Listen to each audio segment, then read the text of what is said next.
I'm going to introduce all of our speakers on the roundtable, and then we will kick off with Fatma's presentation.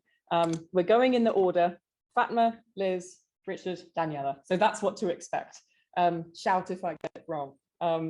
I'm going to introduce Fatma first, seeing as we're starting with her presentation. Fatma Keshk is an Egyptologist, archaeologist, and researcher in Egyptian heritage, and the current Institut Français d'Archéologie Orientale and Polish Center of Mediterranean Archaeology, University of Warsaw postdoctoral fellow.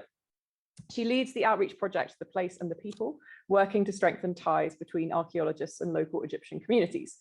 Fatma worked as the consultant on the Egypt Exploration Society Celebrating Egyptology in 2022 program, marking 100 years since the discovery of the tomb of Tutankhamun and 200 years since Jean-François Champollion's announcement on his work deciphering the Rosetta Stone. So I will hand over to Fatma now, and hopefully Fatma is joining us remotely, and her voice will emanate out from the ether. Over to you, Fatma. Thank you, Ali. Thank you, Leah, for the introduction. Hello, everyone. Very pleased to be with you all. And I wish to be with you all in Birmingham, but maybe next time. Thank you very much for the invitation to be with you and to be with these distinguished speakers on the roundtable and all participants of the workshop. Our discussion today of the retellings of the retelling of Tutankhamun can be discussed from different and many angles, as you all know, and I will try to share a bit of a mixture of a personal and professional impression of 100 years of Tutankhamun, on the discovery of Tutankhamun. I'm sorry. So some years ago, I started a long research project, exactly in 2016, a long-term research project that aims to understand the perspectives of ancient Egypt in modern and contemporary Egypt. So I really wanted to document and study how Egyptians, today's Egyptians, perceive their ancient civilization. And this is a heavy task that I'm still continuing until today. And my aim and my interest in this is that, at the time I'm an Egyptologist, but I also work most of the time in heritage outreach projects. So I work on delivering the heritage and the ancient civilization knowledge to my fellow Egyptians from different ages, from different backgrounds. So in order to be able to deliver this knowledge, I had to understand it, to understand their own background first. So I started to trace how ancient Egypt is perceived in the movies and the literature and the arts and the music and social media, and also in the school curriculum. It was a bit of an easy task to summarize a huge part of the knowledge of the very basic perception of ancient Egypt in the word treasure.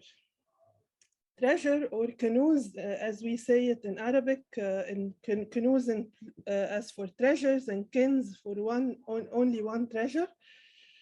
Is how we perceive a huge part of our civilization, of our ancient Egyptian civilization, our own ancient Egyptian heritage. That it is a treasure, and this is hugely linked to the treasures and antiquities and objects that belong to this civilization, and a huge part of this attribution is the kins, or the treasure of Tutankhamun tomb. And if we go back to 1923, we find on the first slide that you all see here, that this is the way Salim Hassan, the Egyptian Egyptologist, described the discovery of Tutankhamun. He called his weekly article on this occasion, "The New Luxor Treasure." And in this article, he describes his own visit to the tomb upon the invitation of Howard Carter some months after the discovery. In the same article, he also tries to explain in one paragraph that the meaning of this discovery and the meaning of these treasures, as he described it in his own words, is not about the materialistic value and how we see all these shining objects and antiquities, but it's about how this symbolizes the greatness of this ancient civilization and inviting Egyptians to see beyond the materialistic value of this treasure, as he describes it. In a brief survey among my Facebook friends some weeks ago, I wanted to ask them of what they recall in their minds when they hear the word Tutankhamun. Most of them replied and said the word golden treasures. And many of them also combined this to the word treasure and specifically his mask. But before I leave this slide, I also invite you to see on the right side, in 1925, how the news of a visit of a group of students from Cairo University of Egyptology students were invited to visit the Tutankhamun tomb and were guided by Howard Carter himself in visiting other monuments also in Luxor. Going back to 1923, we find on the slide in the piece of news announcing, unfortunately, the death of Ahmed Kamal, the Egyptian Egyptologist, whom we consider the first Egyptian Egyptologist in history. Unfortunately announcing his death, but at the same time saying that a strange coincidence happened to invite the inauguration or the re-inauguration and the revival of the first Egyptology school in Egypt that opened only for some years, and where Ahmed Kamal himself studied in 1870, but was closed 4 years later. And then in 1923, the government decided to reopen it. And it is believed that this happened as in the echo of interest in ancient Egypt after the discovery of the tomb of Tutankhamun. Next slide, please.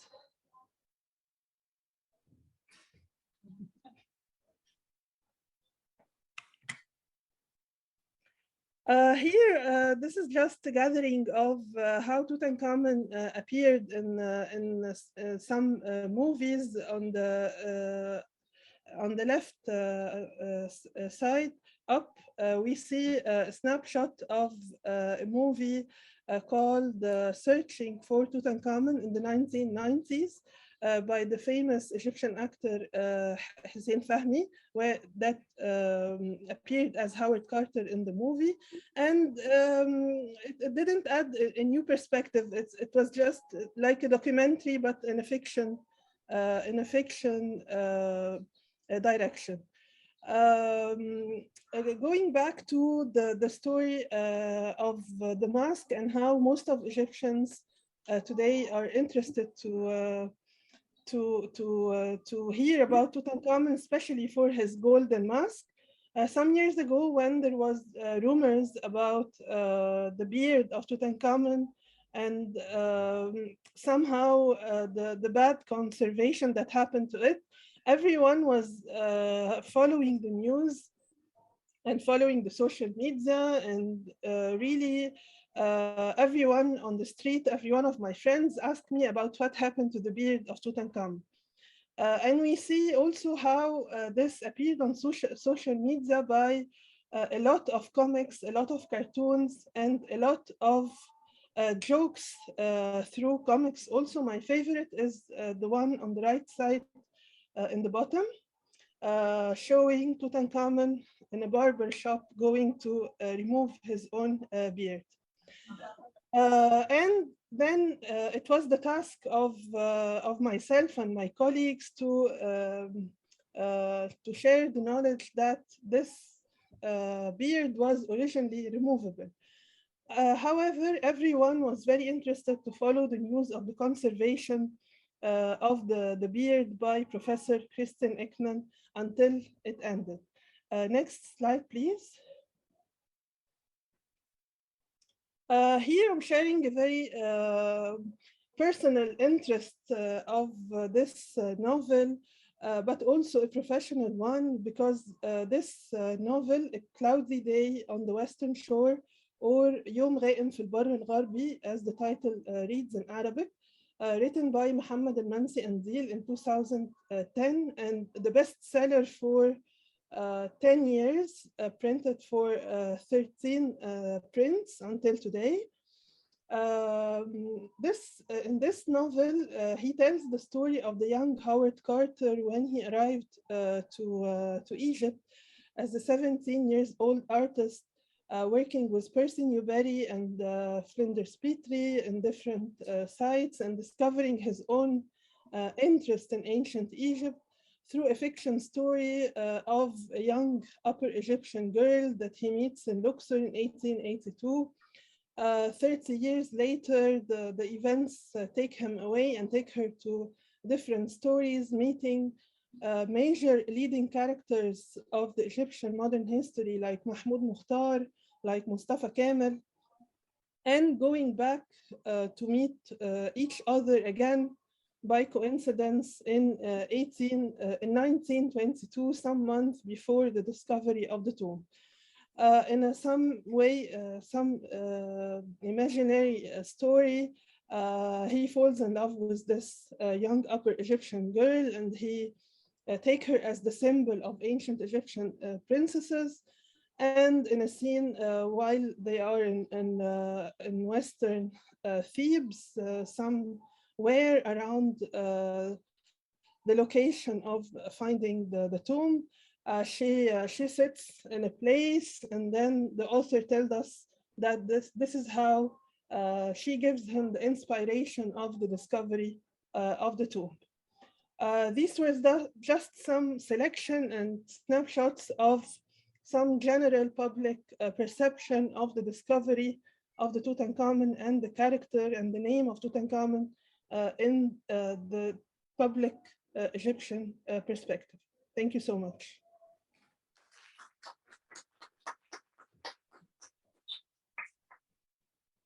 Wonderful. Thank you so much, Fatma. That was a fantastic introduction. And I'm sure everyone, including our fellow panelists, will have lots to talk about with you. And we'll also field questions and comments, of course, from the people joining us online too. Yes, next I'm going to introduce Elizabeth Froude, who is Associate Professor of Egyptology, Fellow of St. Cross College and Honorary Fellow of the Queen's College, University of Oxford. Her research centers on the self-presentation rather, of Egyptian non-royal people, especially of the late New Kingdom and Third Intermediate period. And you may recognize Liz, of course, from the BBC4 documentary Tutankhamun in Colour, which has been on recently, hasn't it? Rerun. So over to you, Liz. I'll let you introduce your work.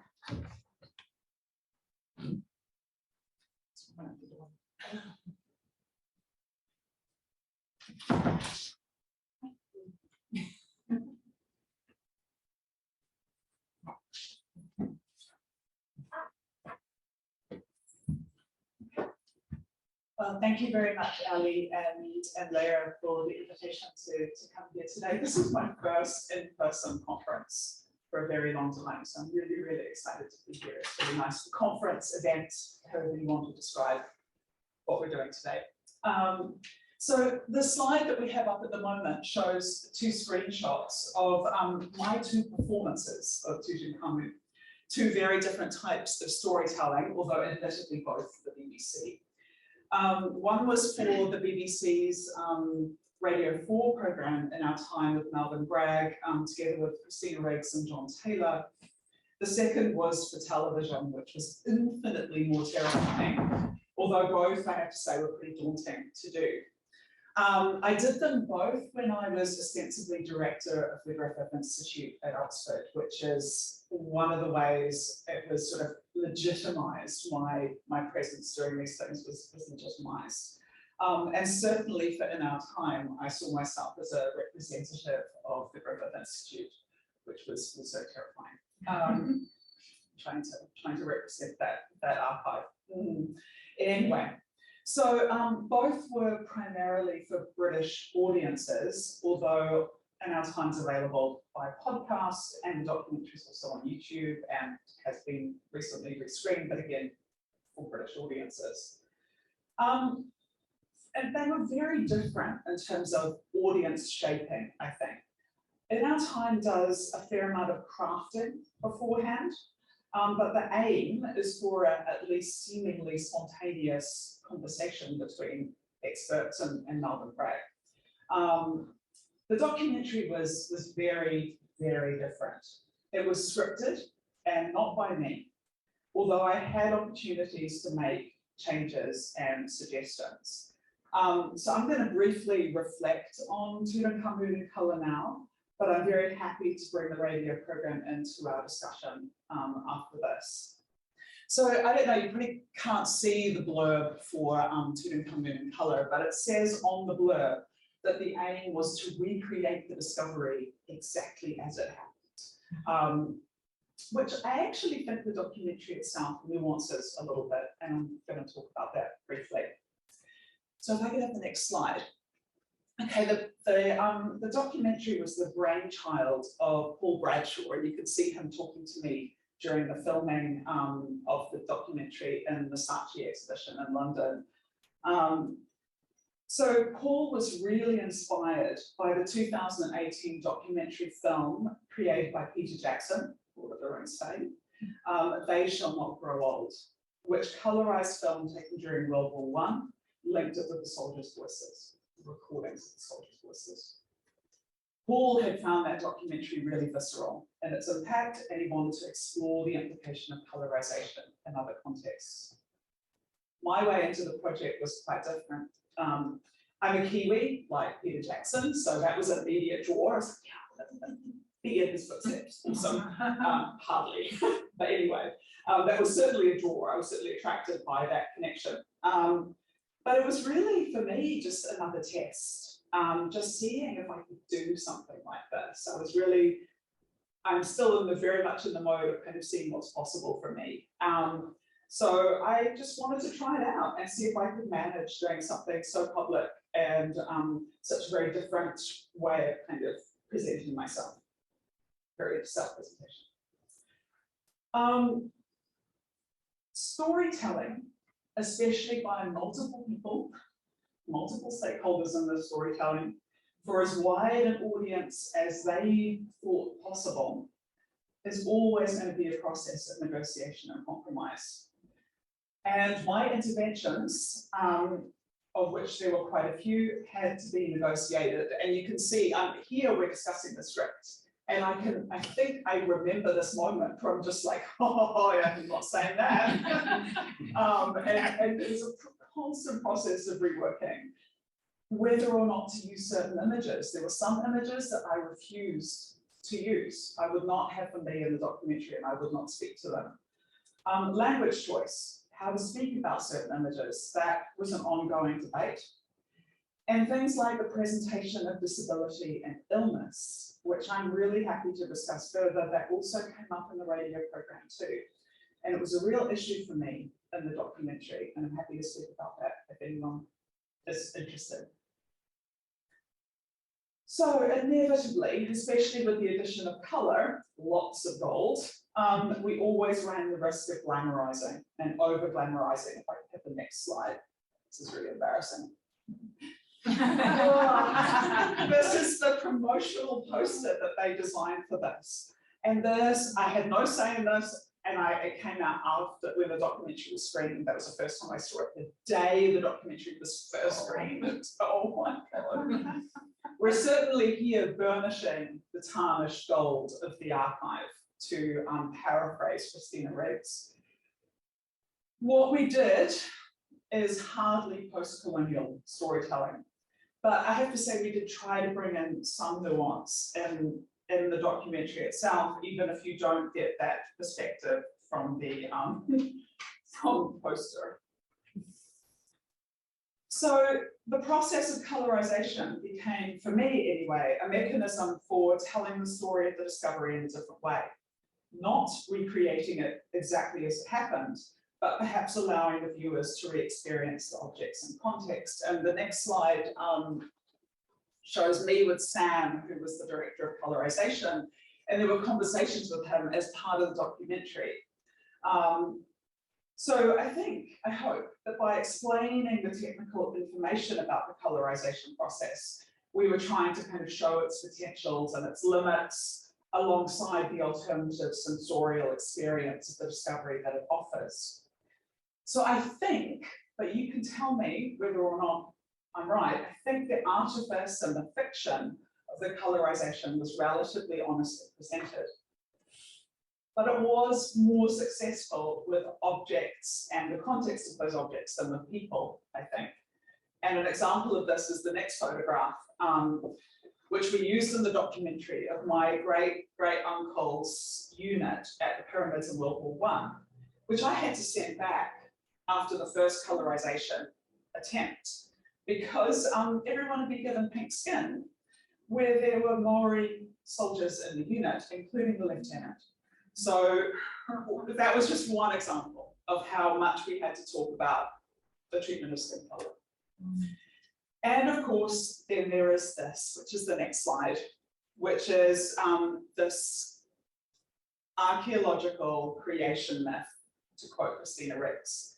And she took us to task over our use of this story in her excellent blog. And this is one area where I had to go with the script. I was not allowed, I had a lot of misgivings, a lot of questions, and we had to go with the script, or I was made to go with the script, I compromised.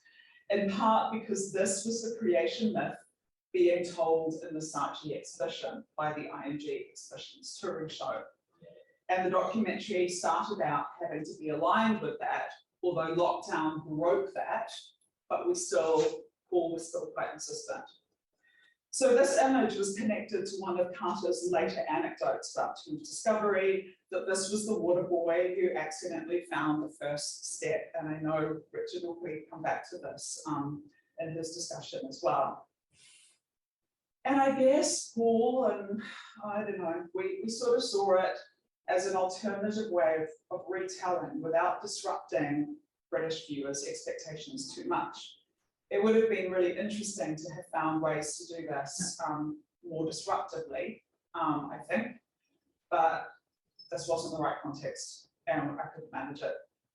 As Christina Ricks, quoting her from the blog, she says, "Does a photogenic child seem like the safe way to acknowledge and then ignore the desperate need for more diverse voices and decolonializing approaches within the field?" That's a quote from that blog. And it does in this case. But I found Heba Abdel-Gawad's response to the image in the film, straight after the storytelling, quite actually beautifully empathetic counterbalance to the story. So there was some nuancing. The final slide shows my also very photogenic child in the bottom corner of the filming scene there. And here running, he was only 5 at the time, running so excitedly towards the entrance of the gallery of the Saatchi exhibitions in London. I think very, very close to the British lockdown, the first lockdown. He was overseeing the filming there. He took that job very seriously, and he was actually allowed to kind of be involved in the filming too. The team was so awesome around all of this. So I like this as a reminder, and I think the film does this a bit too, that nothing surpasses the experience of the objects themselves, and how lucky we were to be able to film in the galleries when, because of the pandemic, we couldn't film in Egypt. So, as always, there are so many fictions, so many stories, some more effective, revealing, and honest than others. And I look forward to discussing those with you all. Thank you. Fantastic. Thank you so much, Liz. I love behind the scenes TV and radio insights. I find it absolutely fascinating. So lots and lots to talk about. I've been told to wait a sec, so I will. We forgot to double check whether people on Zoom could actually hear you well. So Sammy's just going to check for us for 1 second. I don't think I want to say all that again. Not at all. Let's just double check. Everyone online, was that okay in terms of deciphering audio for you guys? The auto captions were actually not too bad. So Okay. I guess That's good. the mic was picking it up. Yeah, Okay. That's a including good that. sign. Yeah, well, that's impressive. Yeah. Okay, all good. Volume's all good for everyone. Fantastic. Okay. Lovely. Okay. I think so, yes. Yeah. I am now going to introduce Richard Bruce Parkinson, who is Professor of Egyptology at the University of Oxford and a Fellow of the Queen's College, Oxford. His research interests centre around the interpretation of ancient Egyptian literature, especially the poetry of the classical age. For anyone who knows Richard knows that his interests extend far beyond that. He is co-curator of the Tutankhamun Excavating the Archives exhibition, which I believe he's going to speak about now. So over to you, Richard. Great, thank you very much, Terry, and thank you for gathering together this panel to approach a very well-known topic from various different perspectives. Obviously, 2022, something had to be done to celebrate one of the great anniversaries of world archaeology, and also other anniversaries, including that of decipherment and the beginnings of Egyptian independence. And so the Griffith Institute decided it would showcase the Tutankhamun archive, the jewel in its crown, very much in an exhibition at the Bodleian. And from the start, we decided that this would be extremely archive specific. There was no way we wanted to compete with the objects themselves being redisplayed in the Grand Egyptian Museum. We also wanted to try and remind people how contingent the various stories about Tutankhamun are, and how the archive can actually resist some of the stereotypes and can provide a means of challenging, interrogating what we all think we know. The Bodleian, of course, was absolutely terrified they would have people coming into the exhibition and going, no gold, no mask, and complaining. And so, as you can see here on the poster, the emphasis was very much on the archival aspects. And in particular, we chose the face of Tutankhamun. It's humanizing. You can see the cracks in the gold, but most of all, you can see the little olive leaf wreath, which no longer exists, of course. It shows that the archive can tell us archaeological things that is otherwise unrecorded. Now, the archive is extremely extensive. It's a wide variety of materials, not all of them, of course, displayable. And the Bodleian team were absolutely ideal because they were helpful in reshaping the story and in making sure that relatively dull bits of paper would look fascinating. People would come in expecting gold. We wanted them to leave feeling more excited about the paper, the records, the traces of humanity than they perhaps were expecting. Now, Christina Riggs has said that Tutankhamun should not always be a celebration. It should be about histories of death and loss. And for me, that was very much to do with the drawing here, which is really my only link with Tutankhamun. I think it's clear from what Ellie said, my area of specialization is millennia earlier. It is not a period in which I had any knowledge or engagement. And I was simply landed with doing the exhibition because I had experience at the British Museum of putting things on show and interpreting. However, when I was a child and keen on ancient Egypt, my art teacher father wanted me to learn measured perspective. And so he started doing this drawing based on the archive, which did work. 20 years later at the British Museum, I discovered that I could actually still remember measured perspective. But for me, this is something that's been very much in my mind. Behind all the ghastly stereotypes and the misguided enthusiasm for the discovery, I keep remembering what effect it can have on people. My father became an apprentice photographer partly through having seen Burton's photographs in the London Illustrated News. And when we've been going round the exhibition with people, we realize quite what an impact the discovery and the subsequent exhibitions have had on people's personal lives. And many of them, I think, extremely positive.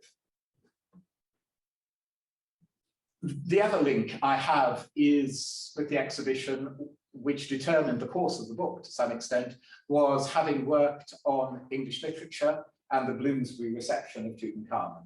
And in particular, there is a wonderful review by E.M. Forster of the memoirs of the British Museum's monstrous Smallis Budge, in which he mocks the colonialism, the Orientalism of this approach to ancient Egypt.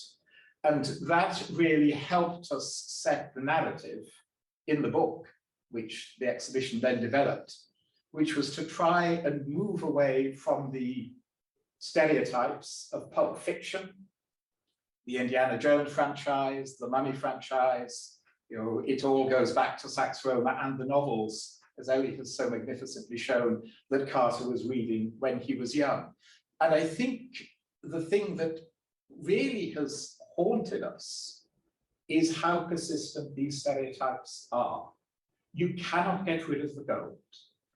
We've used the Tennessee Williams phrase, a chronicle no longer gold. We have said there's more than gold to Tutankhamun, but it keeps coming back. The first design of the exhibition, a lot of gold, we cut it. The English edition of the book, a little bit of gold to lure people in, to remind them of the sheer wonder and the excitement, but to move them then quickly onto the archives. The German edition has come out. Howard Carter has slipped back into the title, into the spotlight, and guess which color the title is? Exclusively gold. Nothing but bloody gold. And so to try and move beyond the Downton Abbey vision of Egyptology, away from men in jodhpurs and with impressive moustaches, away from what Christina Riggs has absolutely rightly called imperial nostalgia, we moved Carter's portrait to one side in the exhibition, and here you can see a treatment of the photograph that Liz has shown. We didn't want to follow up the myth of the water boy or to endorse any of the competing claims as to the identity of the boy, but to show what is the most horrific thing about it, which is the boy is simply, in the archive at least, and the London Illustrated News is simply there as a mannequin to demonstrate the means of suspension of the necklace. And that is awful. There's no record of his name. But history has played rather nice tricks on this colonialist attitude in that it has now become an immensely moving image, partly because the boy is uncomfortable. The first shot, you can see his tension. The other shots that produce a very photogenic, very attractive image, they also do show us ancient and modern Egypt absolutely touching each other. It happens all the time, of course, but here in this iconic photograph, you see it very physically, very viscerally. And that sort of dialogue between the living and the dead is surely what Egyptology is all about. And so visually, that was the centerpiece of the exhibition. Carter was to one side in the portrait. Unfortunately, he didn't fit on the wall, so he went into a niche. Better. The niche had no lighting. Oh, what a shame. And the portrait turned out to be slightly too big for the niche, so we used a smaller reproduction. So with the Bodleian staff and the team, we really managed to, I think, try and shift the paradigm from seeing the treasures of Tutankhamun simply as golden treasures and move it on to a much more complex historical process. And on the whole, the reception to the exhibition has borne this out. I think people are seeing something new in the story. And we are drawing very much on the work of Christina Riggs, Donald Reed, Elliot Collar, of course, very much indebted to their magnificent work, but trying to get it out to the public in a way that isn't off-putting, I think is something the design has tried its hardest to achieve. And in the events program, which Daniela will talk a bit more about, we also tried to evoke the idea that Tutankhamun doesn't just have to inspire kitsch. I mean, you see time and time again, nasty cheap replicas of gold, always gold. Sometimes there are genuine works of modern art. And so for this, the example we used was Philip Glass's modernist setting of the Sun Hymn of Aknar. Just because the treasures were discovered in a colonialist period, that doesn't mean our reactions have to be colonialist or stereotypical. And that takes me very much back to Forster's idea that what is the use of old objects? Well, it's up to us to decide what that use is. And we really have a great ethical responsibility to try and do it as best we can. And here you can see the exhibition as it ended up, with minimal amounts of gold and very luckily surrounded by a stone which is remarkably similar to the stone of the Theban landscape, which was a great gift the Bodleian gave us that we were not expecting. But my partner in crime for all this has been Daniela, who has brought her archaeological expertise, so she will now speak a bit more about the exhibition. Lovely, thank you, Richard. I'll introduce Daniela properly and formally, like everyone else. So let me speak to your achievements, Daniela, as I introduce you. Daliana Rosano is project officer at the Griffith Institute, University of Oxford, and the co-curator with Richard of the Tutankhamun Excavating the Archive exhibition currently on at the Bodleian Library. So do go if you haven't been already. She also curated the Sunken Cities exhibition at the British Museum a long time ago, which remains one of the 5 years. Not that long. I felt like I was a child when I saw it, but I wasn't. I was a grown woman. But that was one of my favorite exhibitions I've ever seen. And so to see this as another installment in your work was amazing. So thank you. And over to you, Daniela. I'm just wondering, should I maybe stand there? That might be easier for me from this perspective. So thank you both very much for inviting us. I'm very happy to be here. It's my second conference or meeting in person. So I'm very much looking forward to the discussion later on. So just as a quick start, to summarize a little bit what Richard said, obviously you asked us, maybe can you prepare something where you talk about how or why you chose to emphasize particular angles. And obviously every exhibition is very much directed at the general public.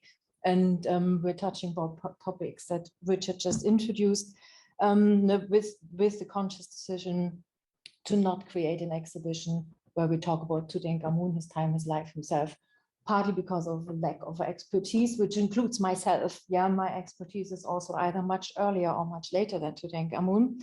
And also obviously with no objects from the tomb inside.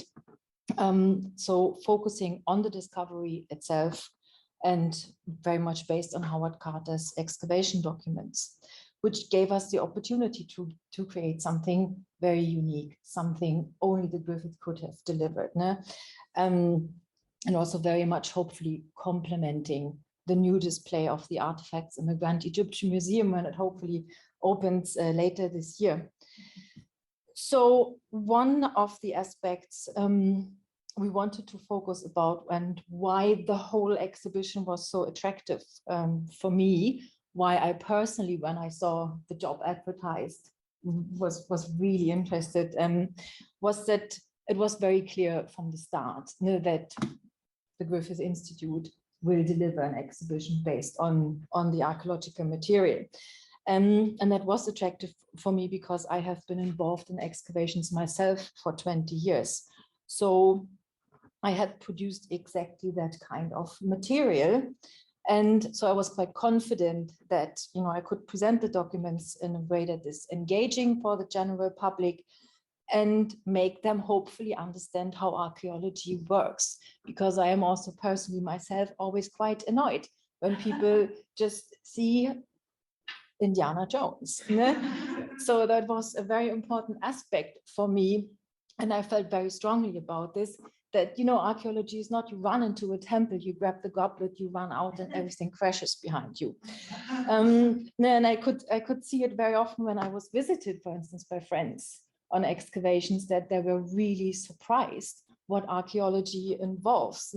So, and that was one of the things really important to me personally, that people understand what Richard just said. This is, in general, Tutankhamun is not only about gold, but also the excavation was not just one heroic man's find, so to speak, but that people understand there is a whole team behind an excavation. You need a lot of expertise. You produce a lot of different kinds of documents during the excavation, after the excavation. And so for me, it was just really important to say, no, this is all very much a larger enterprise, archaeology. So what you will see on display, this is a shot of the gallery, the treasury in the Western Library.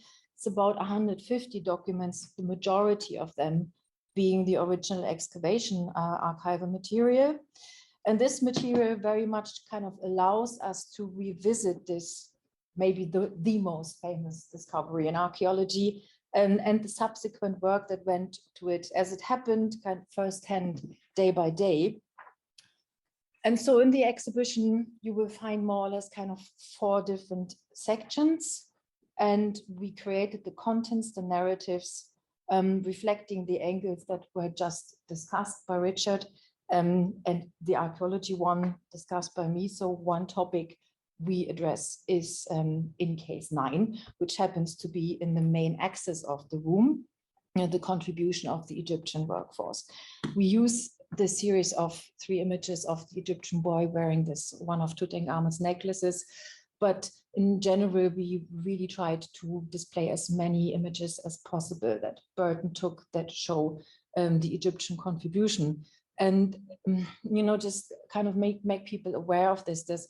What you're looking at here only presents one side of the story. This is very much material that has been created by British archaeologists. It is kind of British archive. It gives us one side of the story, not the other side. That is probably for other colleagues to still do in the future. Then, you know, the first section, so to speak, when you enter, the whole wall in front of you goes through the whole process chronologically speaking. So it starts with the famous diary, of course, opened on 4th of November, saying first steps of tomb found. And then we kind of start Howard Carter, Lord Carnarvon before the excavation, the long search, exemplified by the huge map and all the squares that had to be excavated. Then the next showcase, we will look at the first moment, looking inside the antechamber. Can you see anything? And that's actually not the words, yes, wonderful things, but yes, it is wonderful. Then we look at specific aspects of archaeology, in that case, photography, which was so important during the excavation process. We talk about the official team, as we call it, so everyone beyond Carter and Carnarvon, who might be the only names enthusiasts are aware of. I'm not even sure if they would know the name Harry Burton as the photographer, let alone Mace or Lucas or Gardiner. And then in the last case in this section, we talk about what happened after the excavation. So Howard Carter publishing his famous 3 volumes, going on a tour, and then also talking about his niece, Phyllis Walker, who inherited everything from Howard Carter and then decided to donate the archive to the Griffith Institute. And of course, we're also talking about why the Griffith Institute, why Oxford is actually a good place for it to be. In the middle section, we have 4 freestanding cases where you will find case studies. So you can see here these 2 cases where we exemplify the archaeological process, looking at 2 individual objects, using this vase of of a lion is entirely my fault, so to speak, because it has always been my favorite object from the tomb. And I thought, oh, I have to get it in somehow. And you know, you She's can, irresistible. There's no way. it also works very well for working with children and family trails and these kinds of favorite object. Yeah, it's a good choice. And then obviously the golden throne. And, you know, we can just perfectly show how, like, let's say the numbering system worked, the documentation with the object cards, taking the measurements. And object cards, again, gives us the opportunity to talk about the different expertise, the different team members, Gardiner for the inscriptions, and then Lucas for all the conservation notes. And then, of course, we also talk about the photographic documentation. And one aspect that we touch upon in one of these freestanding showcases is also, Richard talked about it a little bit. So the showcase is called Protecting Tutankhamun, where we look at all the physical and ritual layers of protection around the body, exemplified by looking at the possibly two most famous objects, the mask and the outer coffin, which is also the poster and the book cover. And here we really try to talk about the value of archaeological archives. So looking at the mask, you have one example here, is probably most people think about the mask when they see it, a freestanding masterpiece, kind of devoid of context.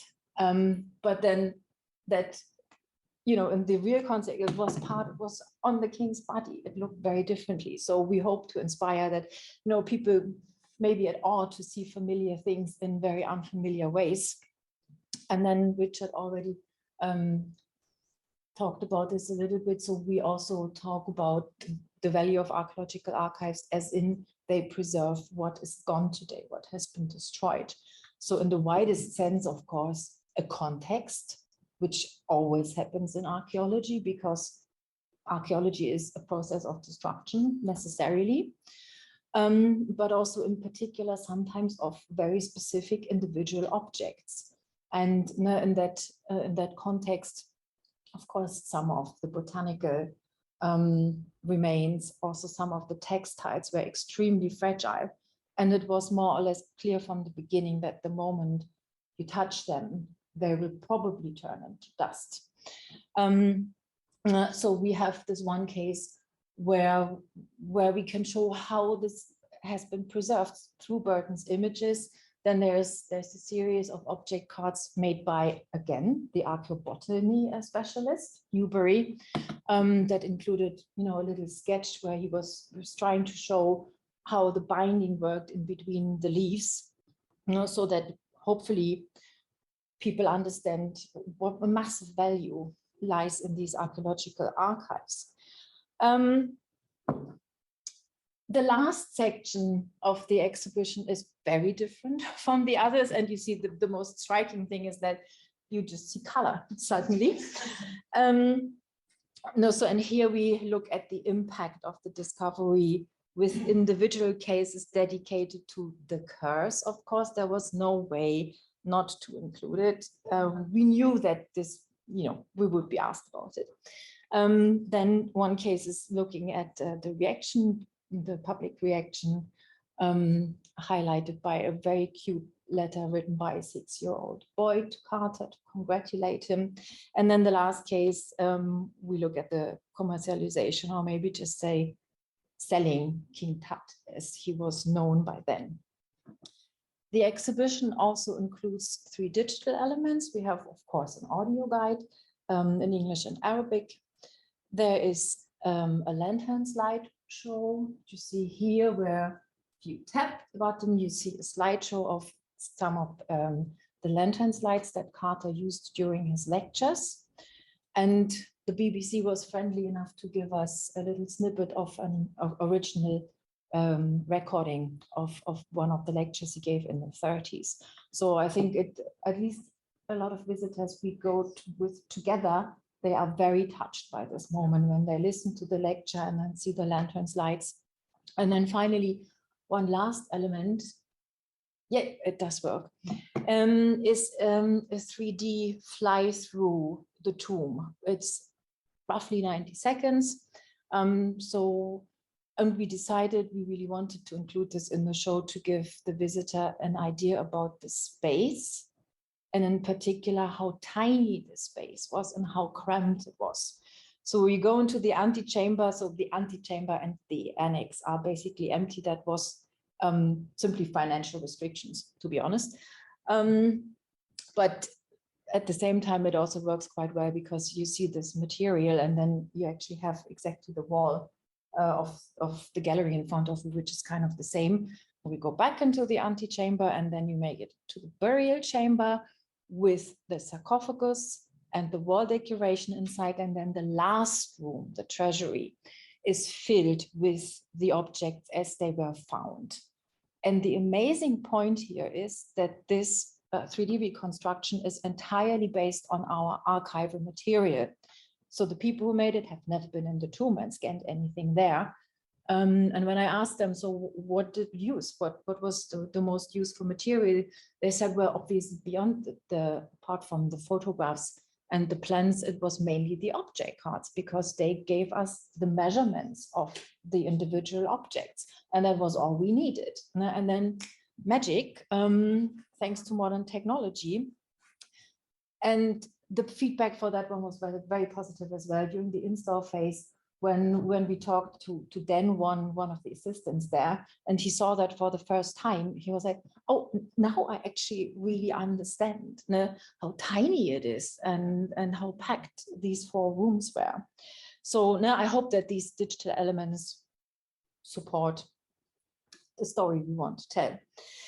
And so now I just give a very quick overview of the public engagement program. We wanted to talk to as many different groups of audiences as possible. So children, school kids, but also enthusiasts, people who also know a bit more already about Egypt, but also colleagues. So one event that's already passed was very much for academics, because glass is my specialty within archaeology. Of course, I insisted on a study day on late Bronze Age glass to talk about the glass from Tutankhamun's time. But then the following day, it was very much open to the public. We were in university parks and made glass beads as they would have been made in the old days. In terms of families, we had a family day in the National Archives with all our colleagues there in May. And you see, I very much enjoyed that as well. Personally, we're a face painter. And so we had a display of obviously facsimiles of some of our objects. And the thing you always have to do, write the kids' names in hieroglyphs, of course. We will hopefully have one more of these family days in Oxford. In summer, we will team up with the Botanic Garden, probably on the 26th of July.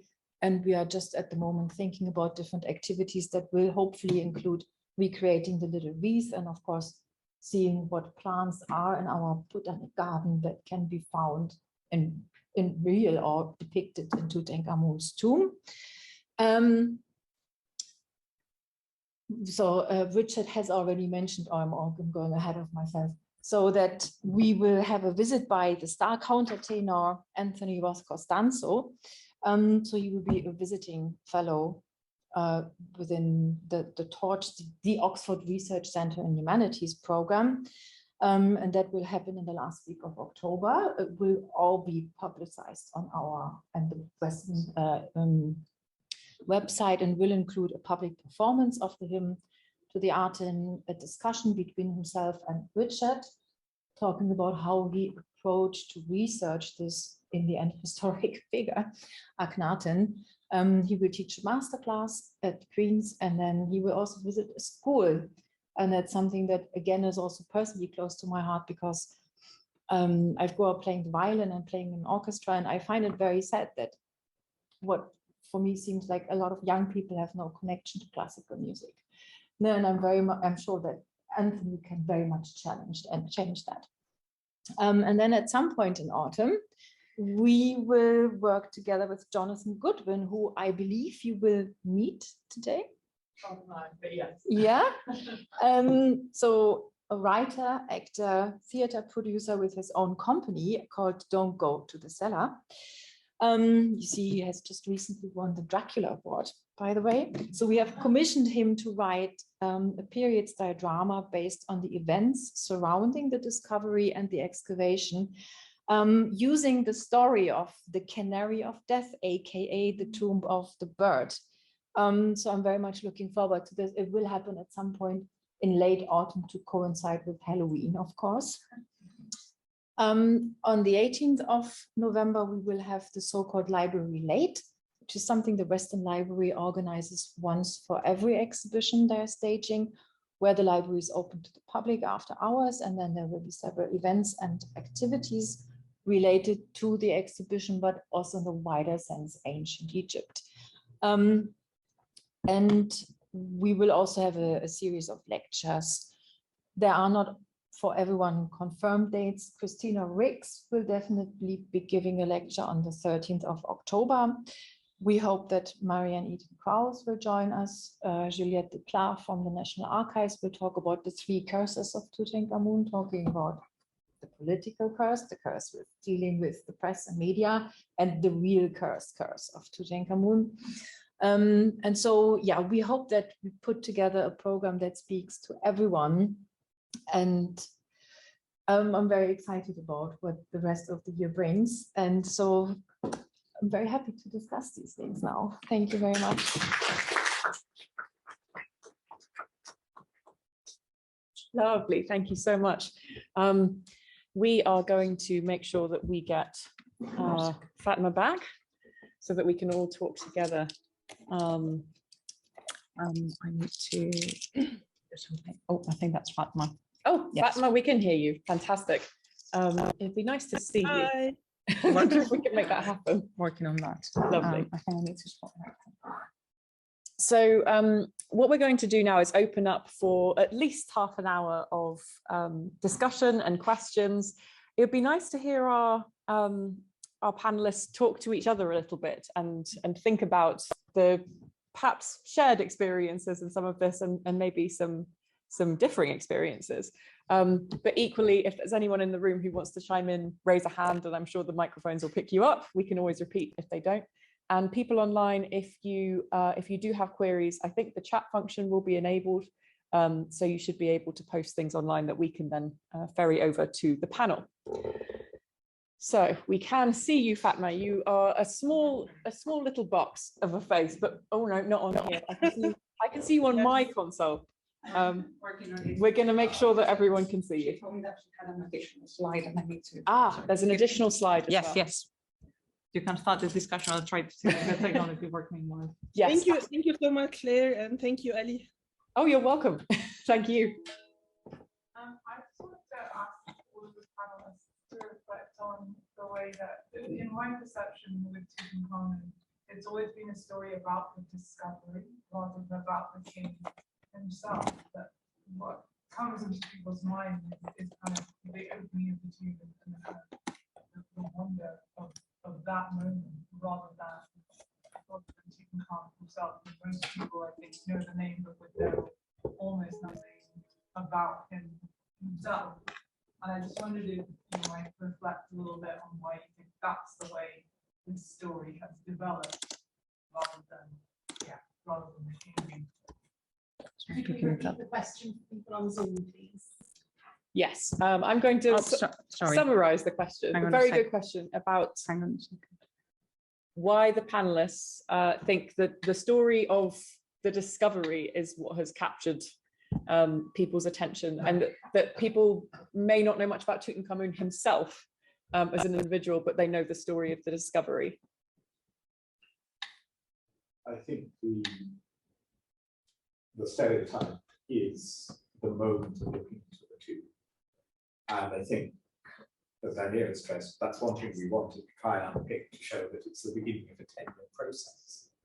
But always documentaries, images, Cartier himself, of course, built this into the Canary of Death. It's that first moment.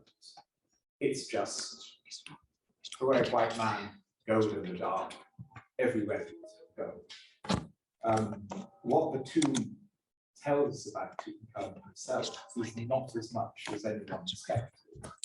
And I think in the exhibition we tried to show you could learn a lot about the funeral rituals, about artifacts, life. But the king himself is still quite a mystery. In the same way that the boy with the petrol is a mystery. We know Tutankhamun's name, we don't know that much more about him from the way he's presented in the tomb. And so the boy is actually quite a good fit to our knowledge of Tutankhamun. And you've worked a bit on the about what about Africa. And there are objects within the tomb that draw on biography, autobiography, however you want to describe it, describing moments in his life in a crafted, fictionalized way, you know, linking an event with an object. But they're all, you know, and as with a lot of Egyptian self-presentation, you know, fictionalized. There's a beautiful little walking stick or staff that has the moment of the staff's discovery inscribed on it, but it's more a biography of the staff than of the king. It's an object biography in a very interesting way. It's a fascinating object. But I would agree with Richard on that I think, and it's one of the greatest archaeological discoveries of all time. My husband's an archaeologist, and I tested that with him and say, tell me what you think the greatest archaeological discovery, why did you focus on this? And he's like, well, he said, well, it's Tutankhamun, and then it's the tombs of Bora, because that's sort of closer to the way he works. It's not an Egyptologist at all. He's actually very embarrassed to marry to an Egyptologist. Say that. No, it's not true. But no, there is something in that it is one of the greatest, if not the greatest, archaeological discoveries of all time. So of course we focus on that and the appearance of the tomb and the objects of the tomb. And the story of the man himself is more difficult, and you have to draw in other archaeological sources and complex archaeological sources to build that. I actually spoke with a documentary production team soon after the filming of Tutankhamun in colour, because BBC wanted to produce more. And I spoke with them, and they wanted to tell the story of Tutankhamun's life. And we just didn't, they wanted to do recreations. I refused. I don't think those are ever successfully done. Although Richard might, no. And it just fizzled, and I'm kind of relieved, I have to say, because it would have been really interesting if it had been done in a really thoughtful, perhaps disruptive way. But then I think it needs to be done perhaps in Egypt, with Egyptian forces leading it, directed by Egyptian directors, perhaps pointing more towards the sorts of projects that Fatma was talking about in her presentation. Mm-hmm. So I'm very glad it fizzled.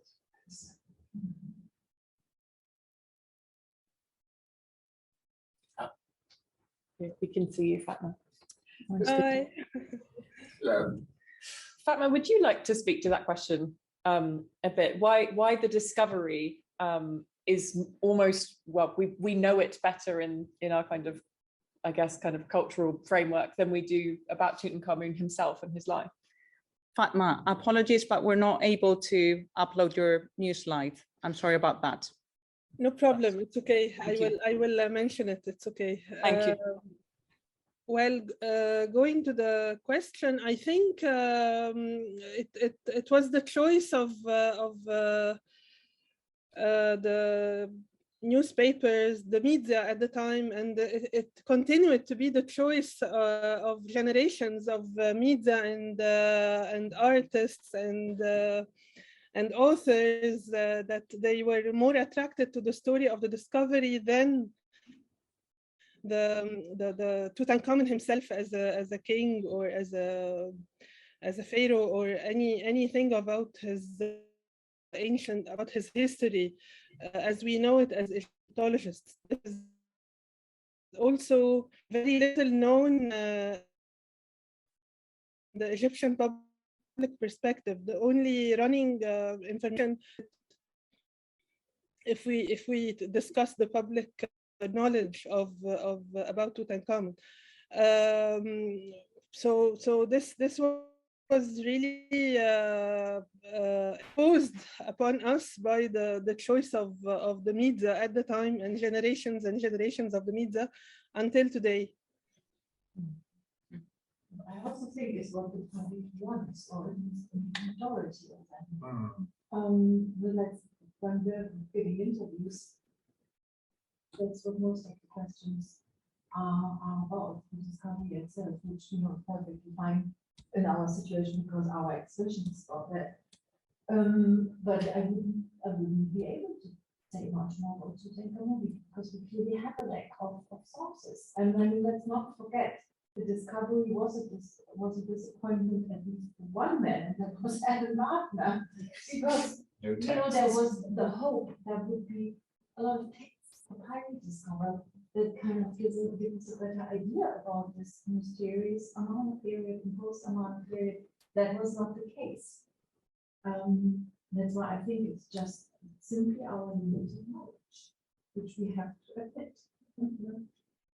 I think that the discovery, the emphasis on the gold, it's come out of stereotypes, but the way the media, Egyptology to some extent, and everybody has presented it, has fed into this again and again. And so the ability to break away from that, I find very hard. Whenever we give talks, whenever we give interviews, always the gold keeps coming back. You have to really fight it down, and it still seeps back in. It's always the curse. It's always, oh, but surely. And one's very scientifically minded journalists end up saying, after we've been through the why the curse can't exist, doesn't exist, said, oh, so you don't believe in the curse. It is remarkably depressing how resistant people are to being told that ancient Egypt was not this Oriental fantasy waiting to be discovered by white British imperialists. It's really embedded in European culture. Yeah. And try being a disabled archaeologist, Egyptologist speaking about Tutankhamun, the first question always get asked is, so tell me about Tutankhamun's disability.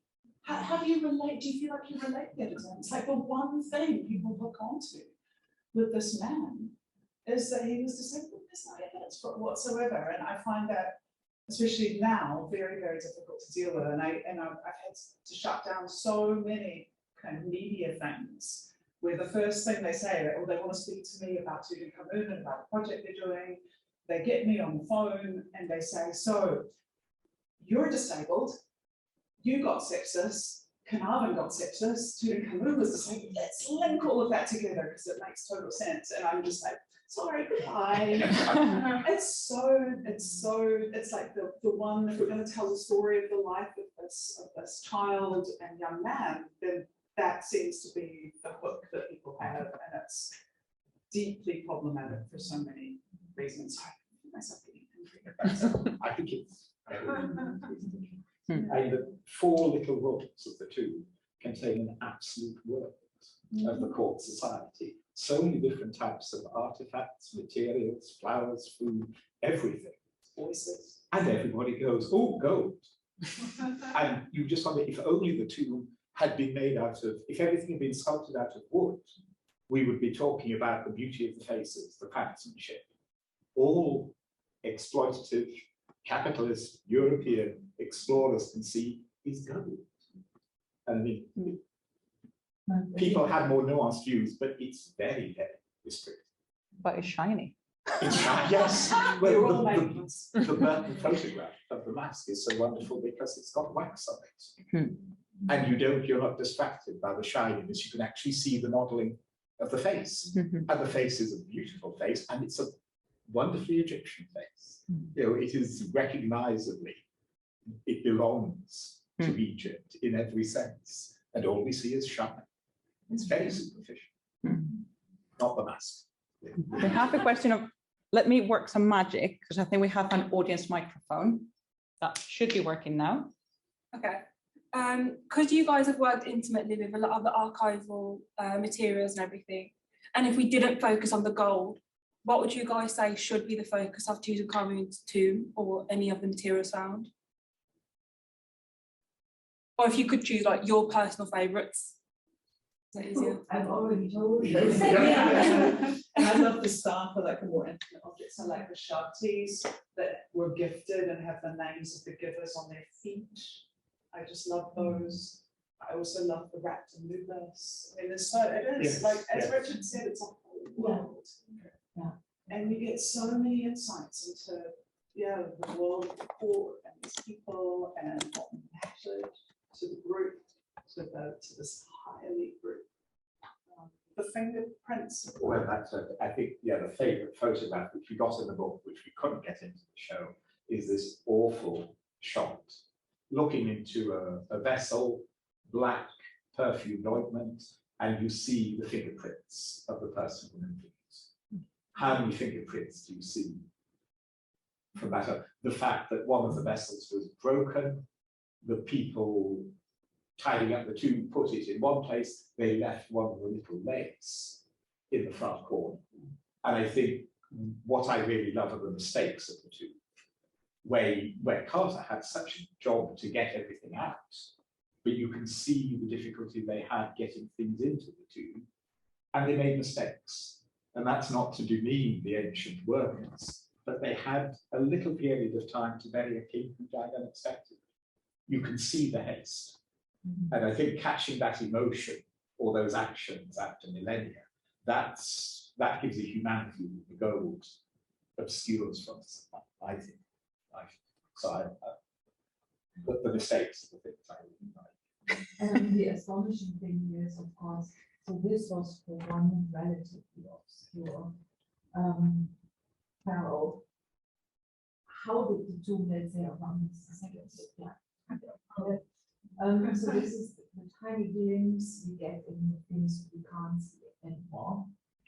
And that, you know, that's obviously only the starting point. And when I worked with the archive, I mean, it was so difficult to choose only 150 objects, images, the autopsy drawings, the plans, the object cards. You go through Burton's photo albums where you have, you know, print out glued, and you turn the page, and the next one is again, oh my God. You have these 18 autopsy drawings, absolutely stunning. How do I reduce that to 6? Because not more will fit into the showcase. But it was challenging, but of course at the same time, it gave us the opportunity to highlight exactly what we wanted to show. Do we have any other questions? Give 1 second. I've got them here. Yeah. Yes, let's call it on Saturday. Yes, let's cross it in, but I'd like to. Liz, can you just expand a bit more on that presentation of disability and illness in relation to the 2 programs? And then for the whole panel, I wonder if you can link it with this new volume for which there's a call for papers at the moment on disability in ancient Egypt and Egyptology, and whether you feel that we've moved on now in 2022, and might you all be contributing to that volume? I don't know about the volume, so that's Very exciting. that sounds really cool. So that in itself makes me think that we're moving on. Although I did see, you know, a couple of recent articles in Egyptology journals that talk about, one of them was about the accessibility of the tomb of Tutankhamun and how accessible it was for a disabled person, because of course they're thinking about wheelchairs and ramps and all of this. It's just so it was a problem for me. We did the filming in 2019, mostly going into 2020, and one of the conversations that Paul and I had to have was whether I would explain my body. And I did not want to. I just wanted to be the presenter and not have to explain my body. And it's one of these ableist ideas that disabled people have to explain their bodies and that somehow able-bodied people have a right to our stories. In 2019, when we were having these conversations, I was still very new, and I'm still very new to being, as to having a, identifying myself as a disabled person. And so I was persuaded to speak to it. And I would not do that now. He said, you have to, because people will be too distracted. They'll be too distracted by your legs and your hands. And so I compromised. But he also wanted to link my sepsis with Carnarvon's sepsis, and he wanted to humanize the death of Carnarvon by linking it with my own experience. And I drew a very, very clear line with that and said, no, absolutely not. If we're going to speak about what happened to me, we speak about it right at the beginning, and then Carnarvon's death is separately treated at the end. And I was absolutely clear on that, and I would not shift on that, whereas I was willing to negotiate on the explanation, which I would not do now at all. And that was that's just a hardening of my own ideas and lots of reading of more reading that I've done. And I also was very concerned to link, or to actually not link, to break any link between the idea of Tutankhamun being disabled, which is just absolutely everywhere, and my own experience as well. And that was something when we were doing that in our time discussions that had come up in the interviews beforehand when they were trying to devise the flow of the conversation in our time, that they wanted to talk about in relation to my body. And I said no, but I said I was very happy to talk about the fact of Tutankhamun probably not being disabled, and I think absolutely no evidence for that. So these are the sorts of things, but I think there's a disjunction between the media and the general public expectation around these things and what might be happening in academic contexts. And it's great that in academic contexts we might be pushing away from this. I hope we can do it, and I want to try to do it by being very noisy about these things in the wider context and finding ways to speak about this, because you can see my emotional response to it. Just and I really have time talking about it, that I would like to talk about it more in academic context. Sure, I would be delighted to be part of that if I'd known about it, but in other contexts, and maybe there's other contexts that should be prioritized. I do have a comment from Alexandra, who is the co-editor of the Disability second, Volume. one Is this second. okay? I'll let you do mine first. So we have a comment from Alexandra Morris, who is the co-editor of the Disability Volume we're talking about. She says, thank you, Liz, for your honesty about your thoughts behind dealing with disability on the radio programme. Thank you also to the audience member for asking the question, and she agrees on the disjunction between the public and academia. And it's open until August for the abstracts. Oh, right, okay. Oh my God. It's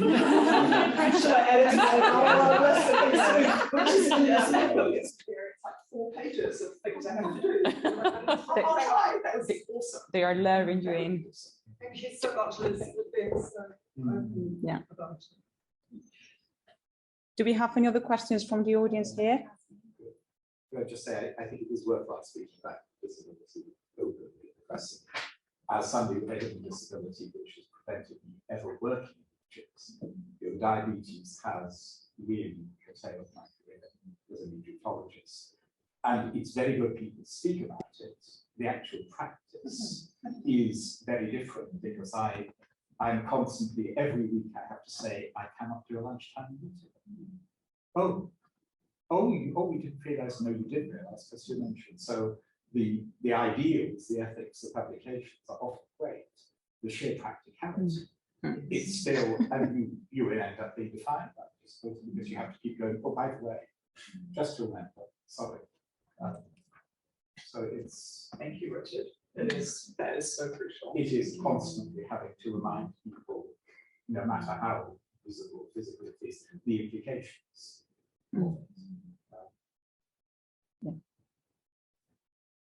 So would Jasmine like to ask a question herself? What? I'll read it for her if that's Okay, okay. so I So- have, Are we on mic? I think we should be. So Jasmine Day comments regarding the current question about Tutankhamun's discovery being a stereotype, so just going back a little bit. This narrative is inherently colonial because it allows the foregrounding of Carter as an Englishman, making the discovery single-handedly, with the other excavators, mostly Egyptian, being in the background or invisible. Absolutely, yes. Yes. We can't do anything in the exhibition to combat that with actual names of the Egyptians, but we can try to highlight at least the lack of names, their presence, and not to speak for the Egyptians. That is not our role, our right. We should not be doing that, but just to draw attention to that horrific absence in the official narratives. I wonder if Fatma would like to say something about that as well. Yes, well, thank you for the comment, yeah, it is an interesting perspective, maybe that this is a colonial narrative of the discovery. This could be one of the reasons, but me personally, as Egyptologist and as Egyptian, at the same time, I don't like to link everything to colonialism and the colonial Egyptology and colonial archaeology. Just giving you the example that if we talk about the discovery of an Egyptian Egyptologist, we will also talk only about him. We will only mention Salim Hassan. We will only mention Ahmad Kamal, and we will rarely mention his colleagues. I don't want to say that this is the way it should be, but I mean, this is history. Yeah. We should be learning from it, but not all the time criticizing the way it was done. Mhm. So this is my very personal and professional at the same time take on all this discussion of colonialism and decolonization. It's great to see in the recent years this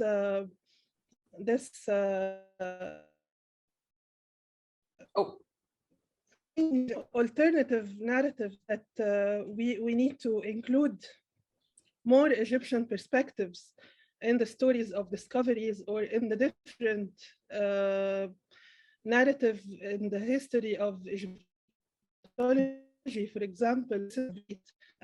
But we should not be focusing all the time on this discussion of colonialism. We should be more objective, not to be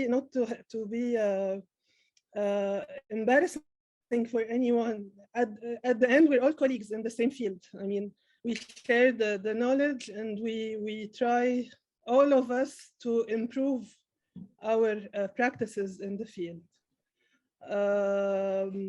If there is a chance to mention here, since this is the same discussion, slide was to share with you the work of my colleague at IFAO, Dr. Hind Abdurrahman, who gave a wonderful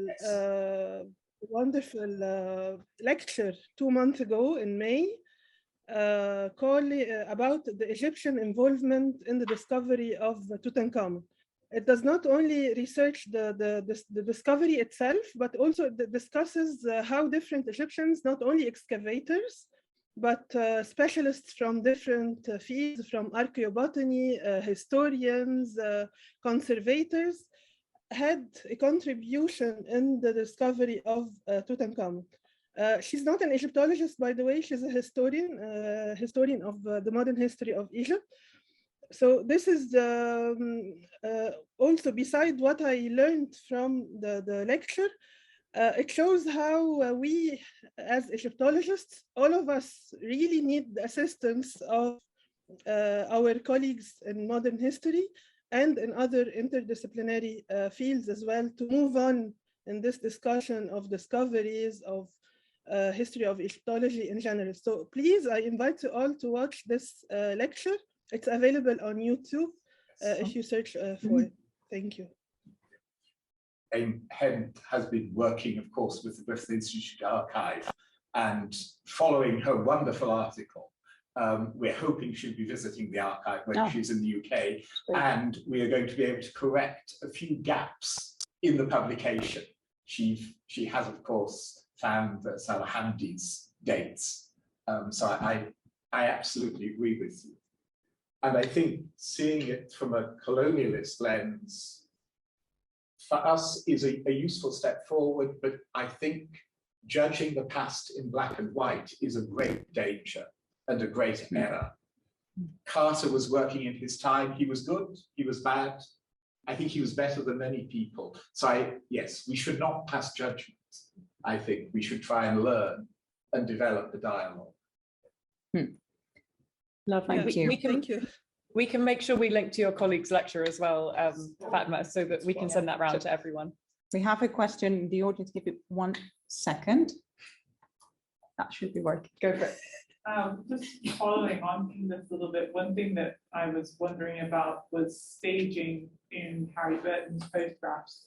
I know certain among the ones that were taken in the tomb, particularly the one of Carter, kneeling in front of the shrine and opening it, and there's like a very clear one of his photographic lighting implements like shining in. So that one's very, very obviously staged.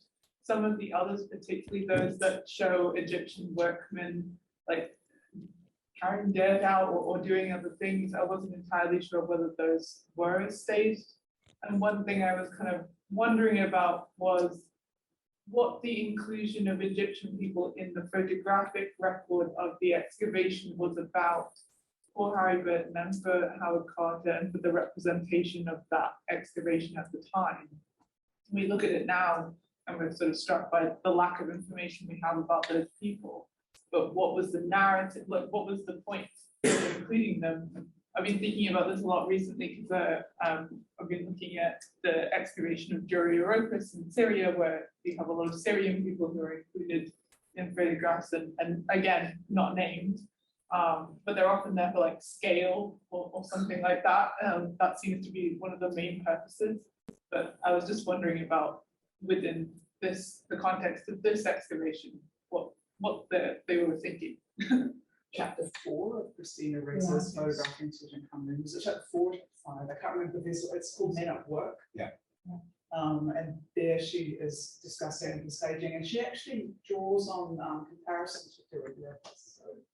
So it's really good. I think what's interesting about some of the photographs is some are showing Egyptian workmen at work. You can tell because they're moving, they're not quite in focus. Some of the stage shots though do have Egyptian team members perfectly in focus.